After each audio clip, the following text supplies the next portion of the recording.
Hola y'all, welcome back to my channel. It is Shelly Flowers Reads and Writes, where I talk about all things related to reading and writing.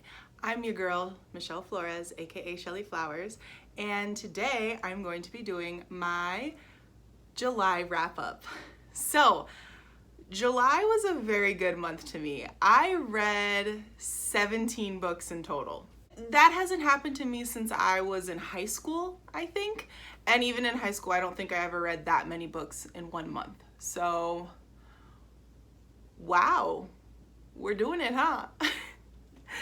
I've talked about some of these books in individual vlogs or readathons that I've done over the past few weeks, but I wanted to dedicate a video just to reviewing each of these books in case you didn't get a chance to catch some of those vlogs. However, I'll also be linking them up above in case you are interested in looking at those. All right, so let's go ahead and jump in. The first book I read this month was The Mermaid's Voice Returns in This One by Amanda Lovelace. I rated this book 1 star, so not a great start to my month.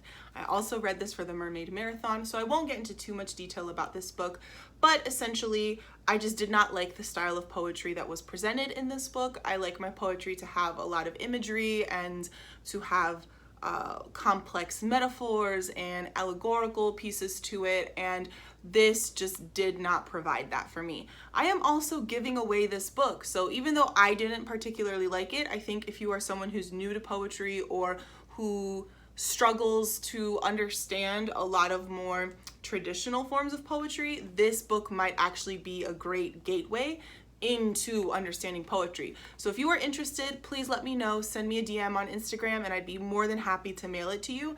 And we can also help out the US Post Office, which is going through it right now. So let me know.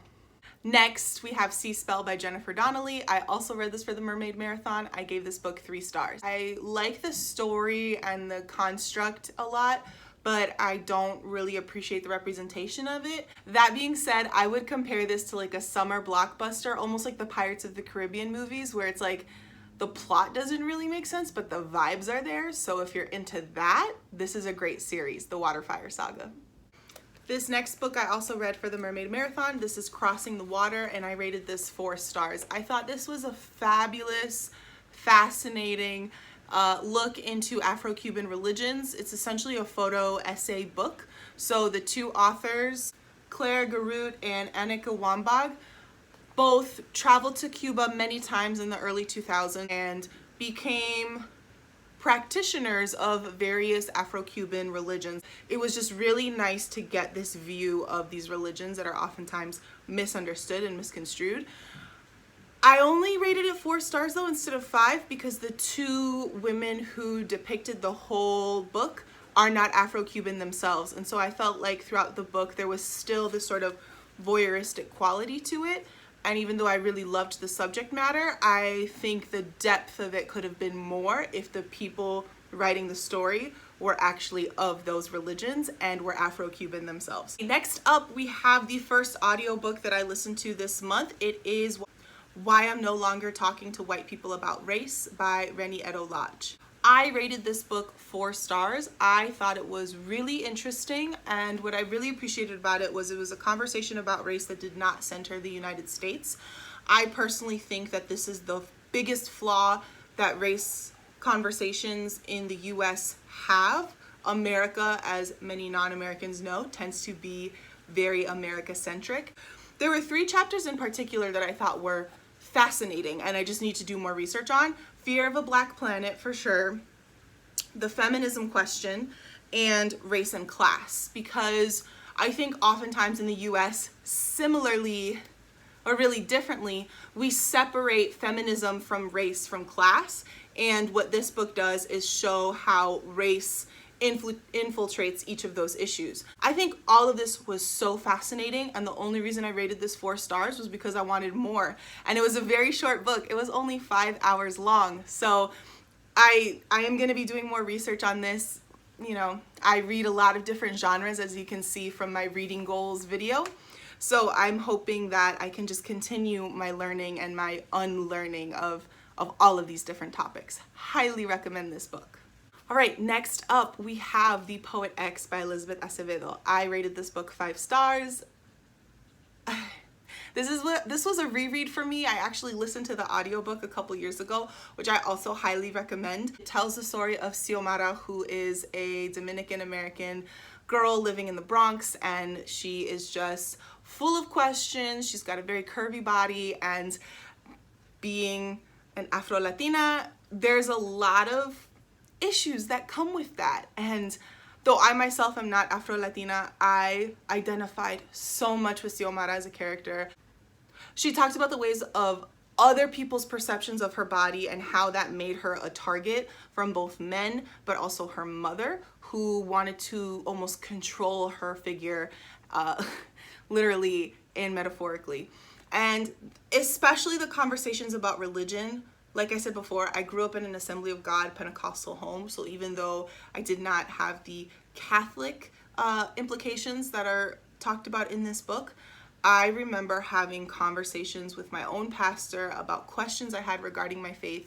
And if I had a pastor, like I think it was Pastor Sean or Father Sean in this book, if I had someone like that in my life who not just allowed me to ask these questions, but also celebrated my questions and gave me space to fully understand what I was thinking, I personally believe that I would never have had a crisis of faith like I had when my mother passed away. But again, I think it just goes to show the power that adults can have, both positive and negative, within kids' lives. And this book, there's very few times that I have felt so seen by reading a book, and I'm getting emotional now just thinking about it, because the only other time I can remember feeling this seen by a book was when I read The Brief Wondrous Life of Oscar Wilde, which has a lot of similar themes to it. So I'm really thankful that this book exists, and I'm thankful that Elizabeth Acevedo is having the incredible career that she has, because she deserves it. She deserves all the things, and it's not just hype, it's just raw talent and a lot of hard work that has been channeled in the best way. So 5 stars. I know that this is like the most obvious thing for me to say, but amazing.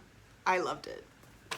Okay, so we're already 13 minutes in of this recording, and I've only talked about 5 books, so we got a while. But next, Refugee by Alan Gratz. So I also rated this book 5 stars, although this is, like, if I did half ratings, this would probably be like a 4.5, and here's why.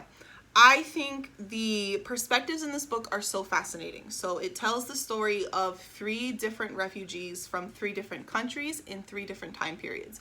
You have Joseph, who is a Jewish refugee from Nazi Germany. You have Isabel, who is a Cuban refugee during the 90s food crisis. And then you have Mahmoud, who is a Syrian refugee trying to get to Germany. And his story takes place during 2015. I really loved the journey that these characters took. I think that it is such an important perspective, and this read like a middle grade. I don't know if this is middle grade or YA, but I think this is a book that's really important for kids to read, because so often we talk about reading books like this for adults, but kids need access to this stuff as well. I will say though, I read this in the course of 2 days in 2 really long sittings. So I could see, and this is why it's like a soft 5, not like a full-on 5 like The Poet X. I think if you are someone who likes to take your time with reading, this might not be the best book, because each chapter goes from a different character's perspective.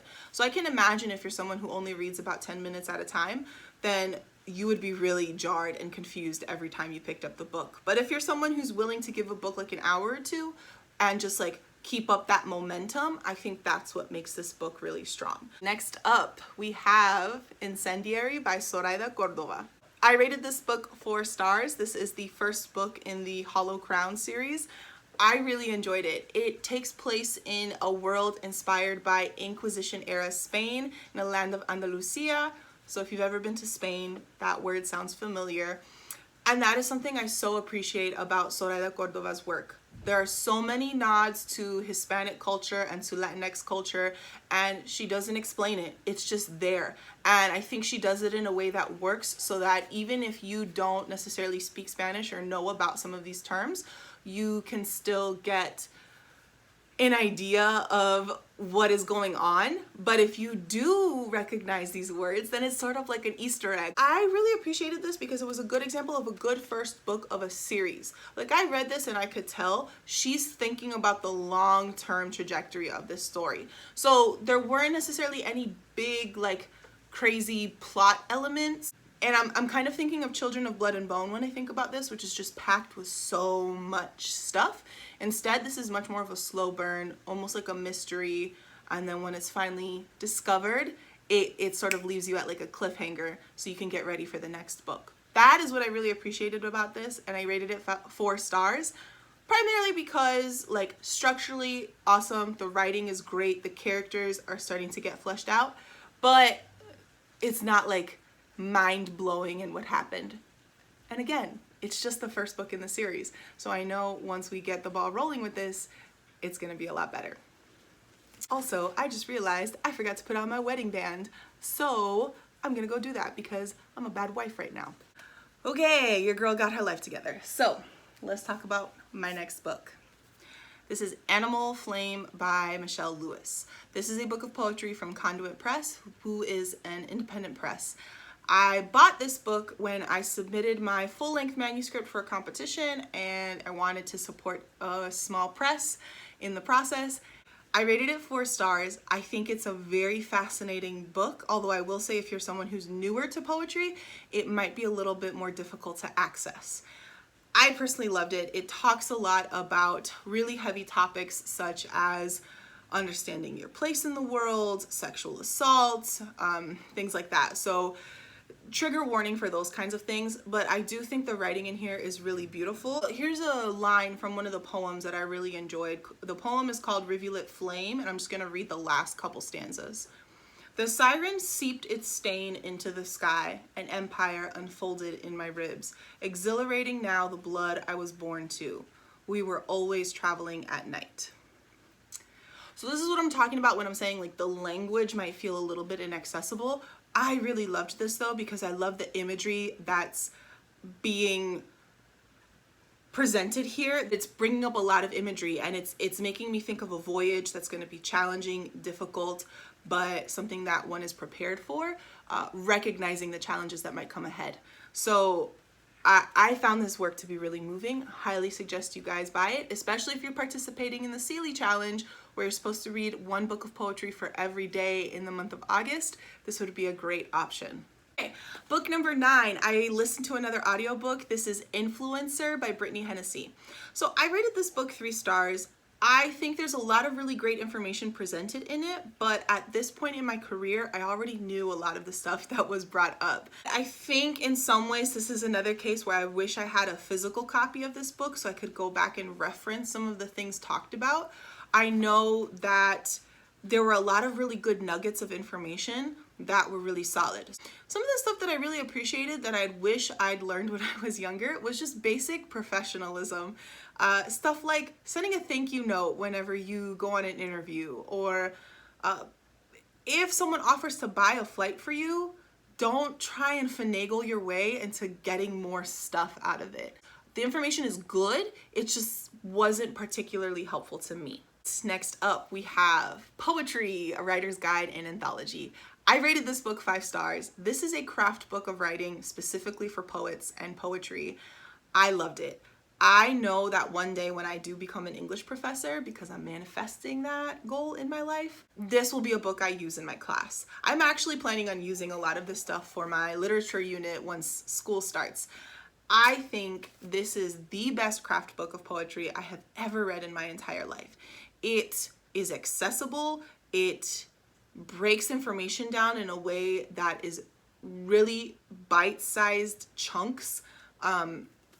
Like there's even a whole section of the elements of poetry, and it literally breaks down poems into elements, like elements on the periodic table. So I highly suggest this if you're brand new to poetry and you love it, but you just don't know what to make of it or how to start or how to understand it. If you're struggling with revising, if you're struggling with understanding different forms of poetry, this is definitely a book that you need to get. Even if you're someone like me who's like a seasoned veteran in the world of poetry, this is a great refresher for all kinds of different things. It took me about a month to go through, but I wanted to take my time with it and just really parse it out, and I'm so glad I did. So highly recommend this book for anybody who's seeking to better themselves as a writer, specifically a writer of poetry. All right, we're almost halfway there. Next up is The Silent Patient by Alex McClain. I rated this book 3 stars. I thought it was fine. Like, this book reminded me a lot of the British thrillers from the early 2000s where the plot is just very atmospheric and the characters seem like the kind of people who drink wine on the patio and smoke cigarettes. So, you know, those kinds of vibes. I didn't hate it, I just didn't love it. And then the ending I found to be really shaky. My thing is, I am open to any ending that an author wants to present, but they have to earn it. You have to make it clear, like, that's gonna be happening. It doesn't need to be overt, but you need to have those hints within your plot to make it clear that that's what's happening. 3 stars for this. You know, it was an easy read, so this is like a good airport kind of novel, beach kind of novel, I think. The next book that I read was Fahrenheit 451, the authorized adaptation. So this is a graphic novel version of Fahrenheit 451. I really enjoyed it. I think that the illustrations are okay. A lot of the colors are muted, and I'm wondering if that's done on purpose because the world that this book takes place in is very authoritarian. It's just like such an unbelievable kind of setting that this book is taking place in. I don't understand how this could ever be real life. Just kidding. So yeah, I, like most people, read this book in high school. I think if you go to school in the US, this is like a required reading kind of book. I remember enjoying it. So my only concern with this graphic novel is I feel like a lot of the nuance of the book was taken away in this format. So that's why I didn't like it. But I do feel like the cover, I think, is really stunning, and there are some great pictures, like especially at the end. There's some, you start to see some dimension added to the pictures, so that relates to the plot. But overall, I just feel like a lot of the nuance was taken out by putting it in this particular format. Okay, so the next few books I read for the reading rush, you know, who knows if next year there will even be a reading rush, but I still read the books, so here they are. First up, we have Despojo by Tatiana Figueroa Ramirez. So she is an Afro-Boricua poet that I believe lives in the DC DMV area. I highly recommend this book. I rated it 4 stars. Again, similarly to why I'm no longer talking to white people about race, this book is just too small. I want to read more. She has a self-published book called Coconut and Curls, I think, so I'm gonna work on trying to get that at some point. But this book in particular has a lot of really great poems in it, and I really liked the conversations about understanding Blackness outside of country. I think as a mother of a Black Latina and a Black Latino, these are things that I think about a lot in how my husband and I are going to be talking to our children about their race and their heritage and who they are. So I really appreciated the book in that sense, because I think it gave me some insight into things that I've been thinking, but I just don't know how to wrap my head around them. Besides that, I just think the book is really beautiful itself. There are a lot of lines in these poems, and they're so stark, but so moving. There's a poem here in this book that I think really encapsulates what a lot of this book is about, and some of the things that I've been thinking about in regards to my own children. This is a poem called Pase Blanc, which is a phrase that Louisiana Creole people use for people of African descent who can pass for white. And this is like the last couple lines of the poem.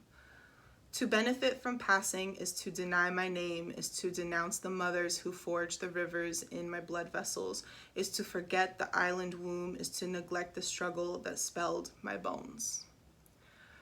I think that's a really powerful idea. There's a lot of conversations happening right now in the Latinx community about Latinidad and the fact that this is a settler colonial concept. I personally identify as Latinx because even though I am white passing, I know that I have indigenous and African ancestry. I'm also not white passing in all contexts, so people are confused about my identity all the time. And when I'm around other white people, I just like feel really different because of the culture that I have. I also recognize though that if I were born in Cuba, I might not feel that way because my culture would be the norm, and so I would be a white person in Cuba.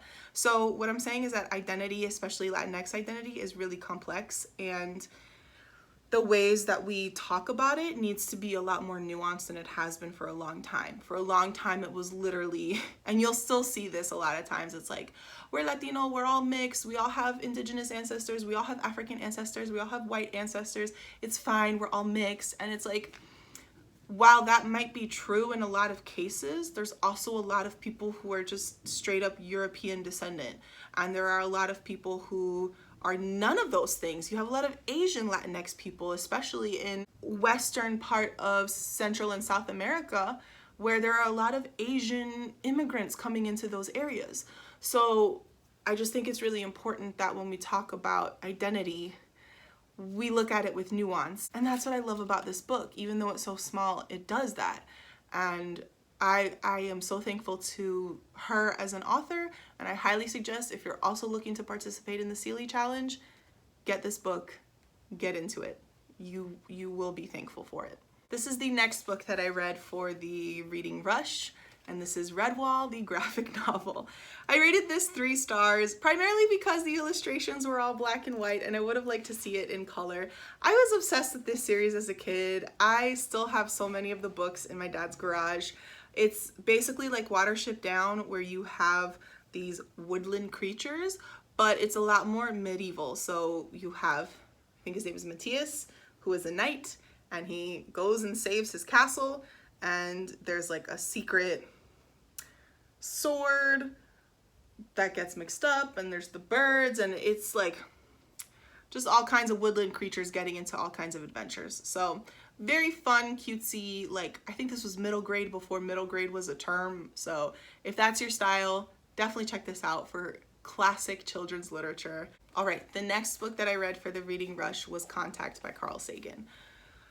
Oh, I gushed about this in my reading rush vlog. I loved this book. It just filled me with so much wonder and so much hope about humanity and the universe and science, and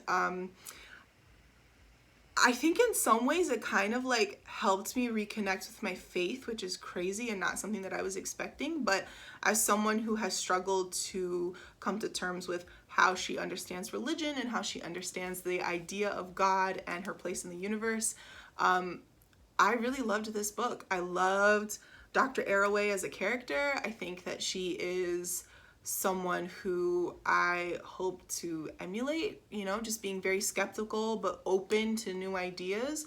Someone who is just constantly trying to find the truth and doesn't want to settle for anything that's an easy explanation.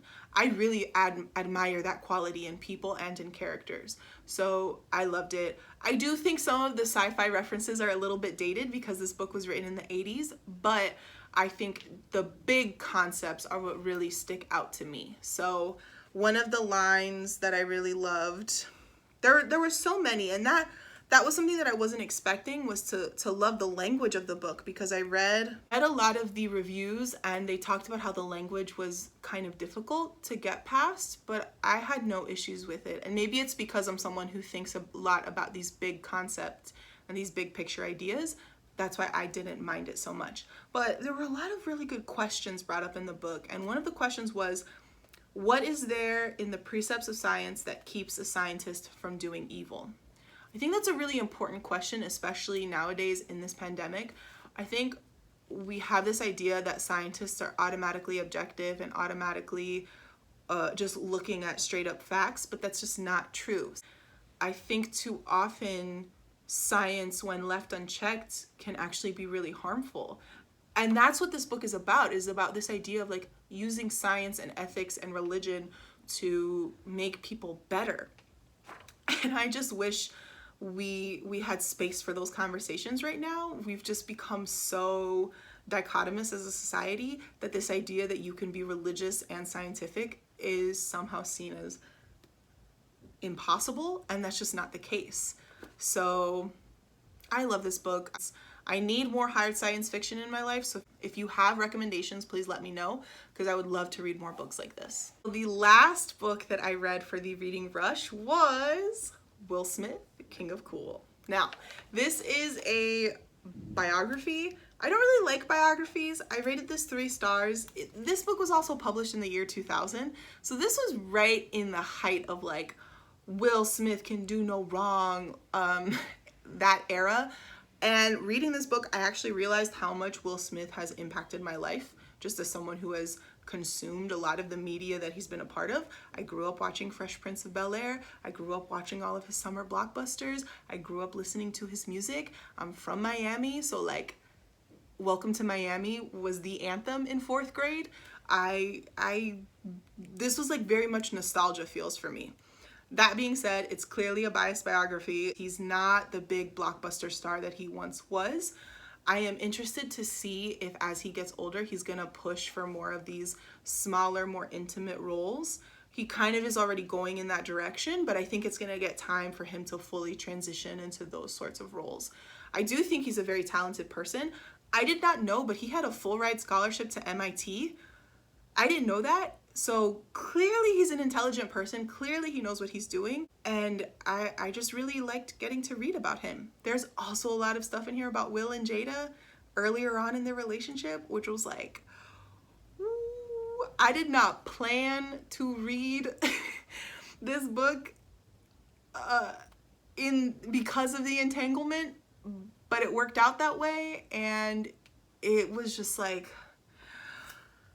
really intense reading about that happening. No judgments to them, because I personally believe when you have that much money and you've been with someone for that long, your relationship is immediately more complex. So I have no judgments on how they want to handle their marriage, but I did think it was interesting to see the conversations they were having back then compared to conversations now. If you're someone who's into celebrity culture, that might be interesting to you. The last audiobook that I listened to this month was The Biology of Belief. I rated this book 1 star. I was really on board with this book for the first like third of it, and it's only 3 hours long, so it didn't take me very long to get through it. And it talked a lot about the history of science and how we've had these like different changes of scientific belief, because science makes space for change and for development. And when science is presented with new information, it does a lot of tests to make sense of it, and then it comes up with a new idea. It's crazy. It's incredible how that's how science works. But this book, it went from being about like the history of science to then turning into how as individual human beings we can control the ways in which our emotions function. The author is a cis-het white man who clearly had a lot of opportunities in his life, and I do wonder if, you know, someone in a different position would feel the same way. I am not someone who believes in absolutes, so I don't believe that mental health is only attributed to biological constructs, nor is it only attributed to environment.